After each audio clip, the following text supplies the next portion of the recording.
Алдарт Annabelle The Nun болон Conjuring нээсэн The Conjuring Universe руу хамтдаа бүр эхнээс нь орцгоё. Энэ удаагийн кинотой хамтран ажиллагч 8 жилийн түүхтэй дөнгөж сая байршлаа солиод хотын төвд буюу Асаа циркэд ирчихсэн байгаа. Amigo Food House.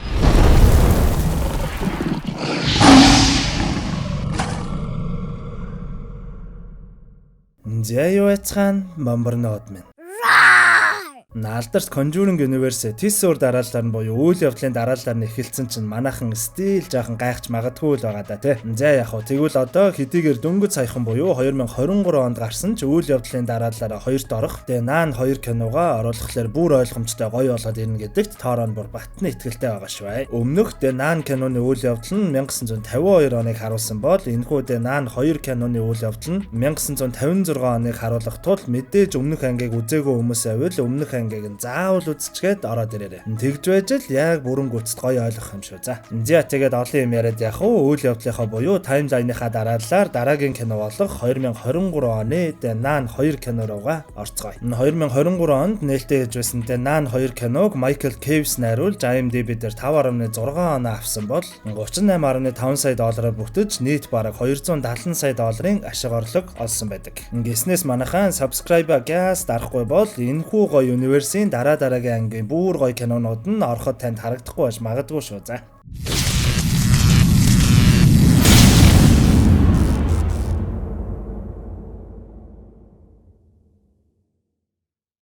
(1956 он) Француз Тараскон хот. Сүмийн хонх жингнэх үеэр нэгэн хүү яарангүйсээр шилтэй виноноос таслан авч сүмийн мөрөглийн үеэр өөрийн хий хүүргээ гүйцэтгэжгээд виногоо буцаад тавих үед өшгөлсөн бөмбөг нь харанхуугаас буцаж өнхрөн гарч ирэн шилтэй винон хагарах үед хөгшин санвартанд очин хил хүргэнэ. Нөөнөө санвартанд чи хинбэ? Чи хинч байсан бурхан чамайг харж байна гэдэл их л айдастай мөрөглийн өрөөнд ороход гинтэл ариун ус нь буцалж байснаа бүр ууршихтай зэрэгцэн өннөө балиар воолагч өтгөр харагдснаа хөгшин санвартан агаарт нисгэн шууд шатаан буугаар кино маань эхэлнэ. Кадр солигдоход өмнөх киноны гол дүр манай зөрөгт гэлэнмаа олох аярын шаварнаас машин турж гаргаад сүм дээрээ ирэхэд нахлах гэлэн маань шууд хов зөөж эхлэх юм. Тэр нь нэгэн танхаа гэлэнмаа бас л дүрм журм зөрчөөд болохгүй байна гэдэл манай аярын товлох ба манай хүн ч очиж уулзгааруулдаг.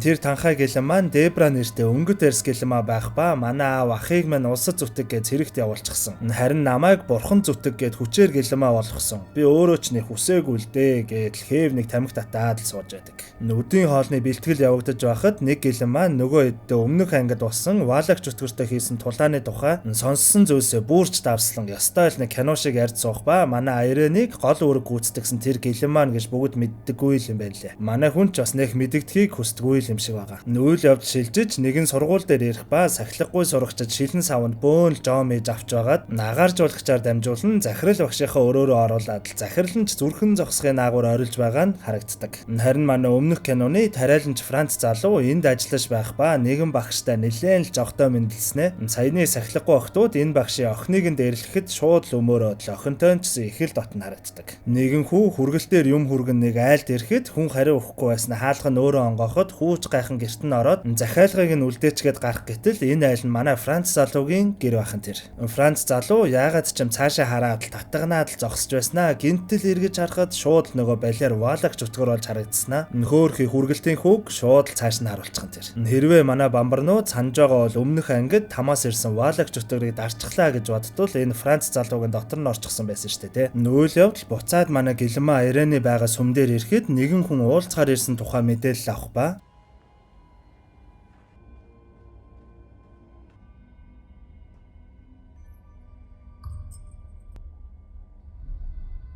Maurice?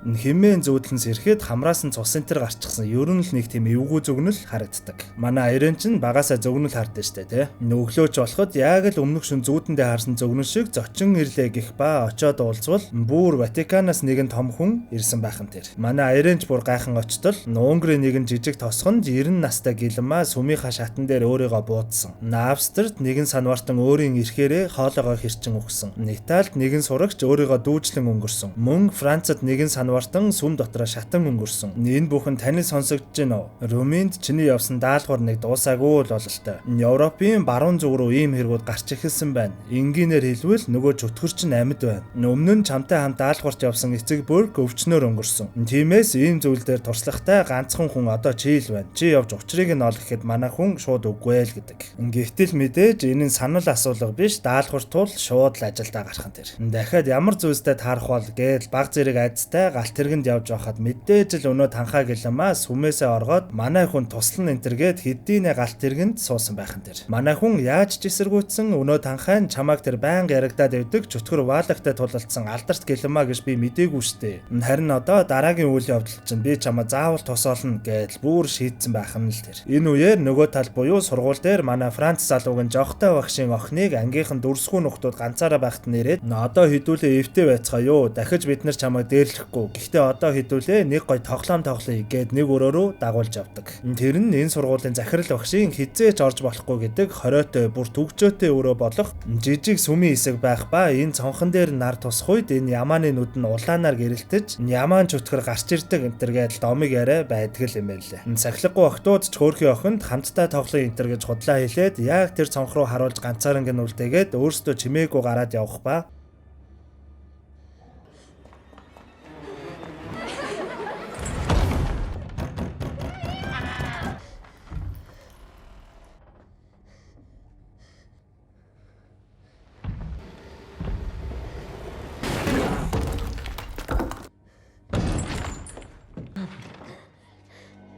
Нашгүй манай Франц залууч амжиж ирж крашийнхаа охиныг аварч сахилгагүй охтуудыг ёстой л нэг хаг загнаад л явуулах нь тэр. Нөгөө талд манай Айрен танхаа найзын хамт Францад буюу киноны эхэнд нөгөө санвартан шатаж өгдөг сүмд ирэхэд тентгийн гэлэн маань юу болсон тухай тайлбарлаж өгдөг. Тэр хэрэгээс хойш хүмүүс манай сүмийг хараалтай болсон гэж ярих болсон. Эдэргээд ярьж байснаа шатаж өнгөрсөн санвартны өрөөг үзүүлэхээр явтал ханан дээрх нэг зургийг нь харан танхаа гэлэн маа сонин зураг вэ гэхэд манай Айрен наадах чин сохор гэгэн Люси түүхэн шашин үзэлтнүүд түүнийг алах гээд галт хийтэл огт чадахгүй байсан гэсэн. Тиймээс хоёр нүдийг нь ухаж аваад алсан гэсэн гээд нэгэн сонин зүйлийн тухай яриад л өнгөрдөг. Бүр цаашлан мэдээлэл авбал тэр санвартан шатаж өгөх үед сүм дотор нэг хүү болон сүмд юм засж байсан өөр нэгэн Франц залуу байсан л гин. Мэдээж л манай Айрен үүнийг нь сонсоод одоо л нэг яагаад тэр балер чөтгөр ваалаг амьд байгаа тухай. Тэр чөтгөр өөрийнх нь амийг аварч байсан Франц залуугийн дотор орон санвартан гэлэмаа нарыг алаад яваад байгаа тухай ойлгож авдаг. Нөгөө тал буюу сургууль дээр Франц залуугийн нөгөө краш багшийн охинд нь ваалаг чөтгөр мерсер харагдаад л эхлэх нь тэр. Манай Айрен гудамжинд алхаж явахдаа өөрийн зөгнөлт харсан хүү буюу шатаж өгдөг санвартантай тухайн үед хамт байсан хүүг олж хараад юм асуух гэтэл өнөөх нь гүүгээд л явчих ба араас нь дагаа явтал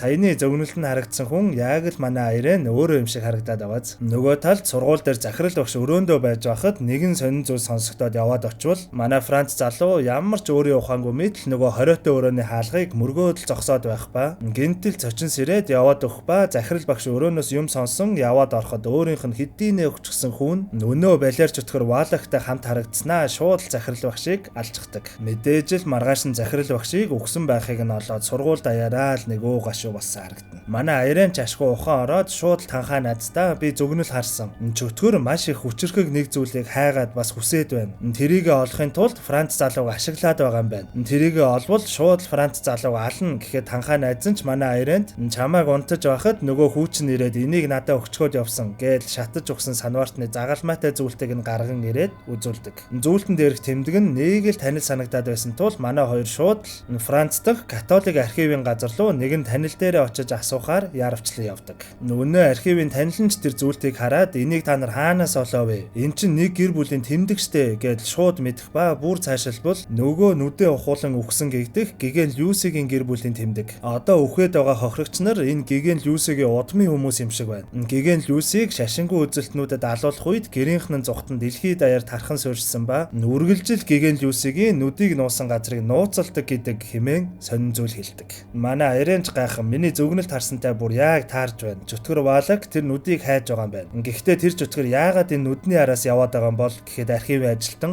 яг баттаасаа мэдэхгүй ч элдв түүхэнд бол наа чөтгөр чинь өөр цагт сахиусан тэнгэр байсан ч бурхан таягдсан чөтгөр гэдэг хэмээн их сонин зүйлийг хэлж өгөн тэр. Ерөнхийдөө бол чөтгөр Валак нь өмнө нь сахиусан тэнгэр байсан ч бурхан таягдан хамаг Гиген ариун хүчээ алдсан тул энэ Гиген Люсигийн нүдийг олж аваад өөрийн тэр их хүчээ буцаж авах гэдэл байгаа юм байна лээ. Тиймээс нүдийг нь хаана нуусныг нь олохын тулд удмынх нь хүмүүсийг бүгдийг нь байцаагаад нэг нэгээр нь алаад л байгаа юм шиг байна. Манай хоёр ч тэгвэл тэр нүдийг хаанаас олох вэ гэтэл өнөөх архивын ажилтан нь нэгэн зузаан судар шиг зүйл гаргаж ирснэ. Жон Пол Одах нэртэй ламын Ватикан руу явуулсан захианаас үзвэл тэр Гиген Люсигийн нүдийг өөрийн нэг сүмдээ булсан. Энд бичснээр бол Гиген Мэригийн сүм гэж байна. Эндээс цаг хагасын зайтай газар байна. Гэхдээ сүм байхаа болоод дарсны үйлдвэр болон зарагдаад харин одоо бол нэг сургууль болсон байна хэмээн хэлдэг. Мэдээж энэ сургууль гэдэг нь яг одоо манай Франц залуугийн ажиллаж амьдарч буй нөгөө сургууль нь байхан тэр. 2017 оноос хойш тасралтгүй үйл ажиллагаа явуулж буй өнөө хоолны группүүдээр тулцсан өндөр үнэлгээ аваад байдаг. Amigo Food House нь байршлаас олоод асаа циркэд ирчихсэн юм байл л шүү. Байршил нь төв рүү ирээ зогсохгүй шин салбар шин менюгээ танилцуулан 7 хоног бүр менюнээсээ сонгогдсон 4 хоолнуудаа бүр 50%-аар хямдруулж байгаа юм байл л шүү.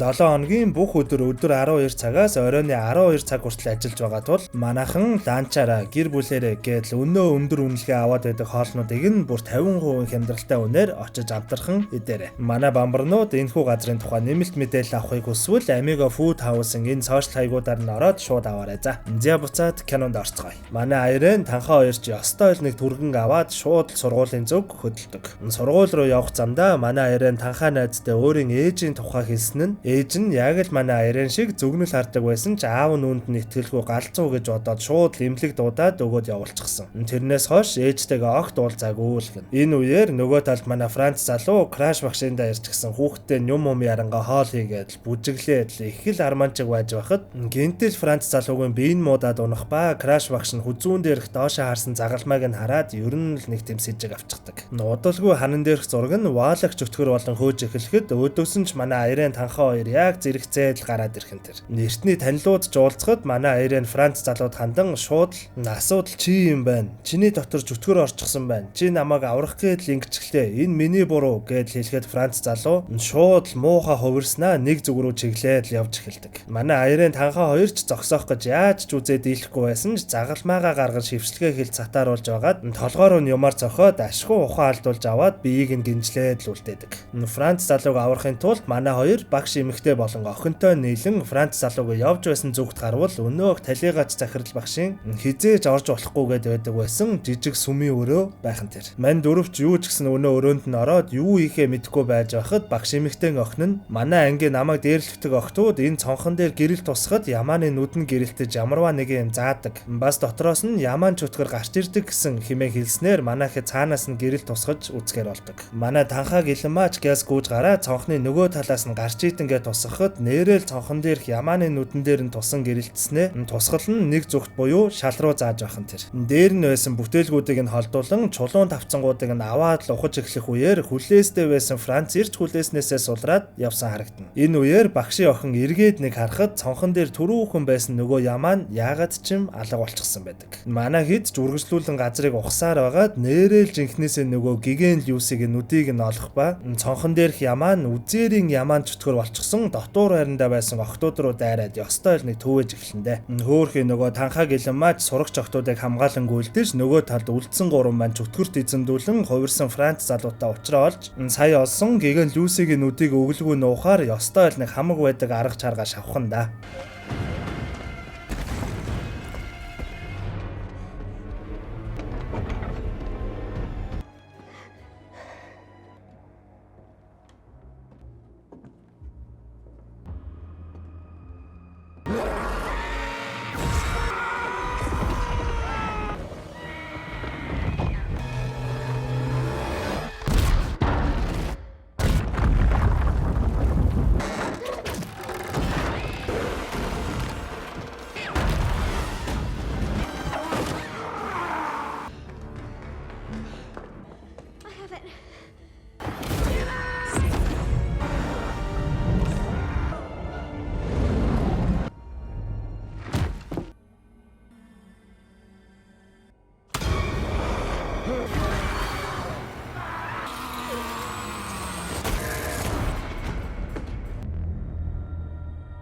Нийнхүү Валагч чөтгөр гэгэн Люсигийн нүдийг өөртөө эзэмжснээр ёстой л нэг өмнө сахиусан тэнгэрт байсан хүч чадлаа бүрэн гүйцэд олж аван дийлдэшгүй чөтгөр болох нь тэр. Өнөө муухай Яман чөтгөрч тэр сурагч хүүхдүүд рүү дайрч байхдаа багшийн охиныг хамгийн ихээр дээрлэхдэг байсан Бүлийн охиныг эврээрээ хаалга нэвцүүл байдал алчдаг. Энэ үеэр бүрэн дүүрэн хүчтэй болсон чөтгөр Валагч манай хэдэг ёстой л нэг агнаж эхлэх ба хамгийн ихэнд манай Айреныг алахаар дээш өргөн шууд шатааж эхлэх үед манай Айрен гинтэл өмнө нь болсон бүх зүйлсийг эргэцүүлэн санах ба саяхан дүрлзэн асаж байсан гал нь шууд лунтарч ашгүй манай Айрен мултарч чаддаг. Гал доогч чадахгүй байсан учраас нь манай Айрен тэр гэгэн Люсигийн үр удам нь байсан ба яаж тийм зөвгнөл хардаг чадвартай болсон байсан зэрэгэ одоо л нэг ойлгож авдаг. Энэ газар нь сургууль болохоос өмнө дарсны үйлдвэр байсан тул энэ хавьд нь бөөн л хорхтой дарс байх ба чөтгөр товсдуулсан манай Франц залуу бүр яг Крашийнхаа охиныг алах гэж байхад манай Айрен болон Танхаа гэлэмэ хоёр энэ их дарсыг харан нэгэн мэрэгэн санаа бодож олдог. Манай хоёр шууд хамтдаа нэгэн зэрэг нэгэн мөргөл үлдэж эхэлсэн нь энэ бол миний аяга цус, мөнхийн тохиролцооны цус. Энэ та болон та бүхний бүх нүгэл хилэнцийн төлөө уурсан. Амен гэж уншихад